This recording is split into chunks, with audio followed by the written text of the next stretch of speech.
Kaya pala ganito ang naging resulta ng kapalaran ko. Kasi alam ng Diyos na kaya ko. Sa edad kong to, napagod na akong magmadali. Kaya lahat ng ginagawa ko ngayon, ini-enjoy ko na lang. Siguro sa dami na rin ng aking pinagdaanan, napagtanto ko na ang buhay ay mas malawak at mas mahiwaga pa sa mga problemang dumarating sa buhay natin. Tumatanda na tayo, baka sa kakahabol natin sa masagana at maayos na buhay, ay hindi na natin nai-enjoy ang buhay. Baka nabubuhay na lang tayo dahil nape-pressure tayo sa sasabihin ng ibang tao.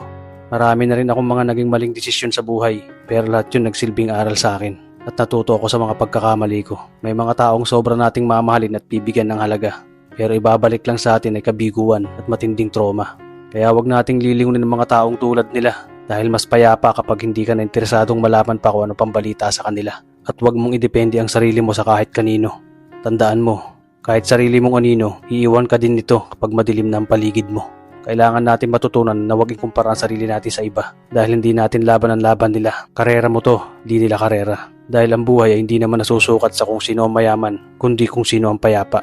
Kaya galingan mo lang palagi tol dahil napakaraming tao mapanghusga, dihilahin ka pababa. At lagi mo tong tatandaan na makakatanggap ka lang ng papuri mula sa kanila kapag patay ka na.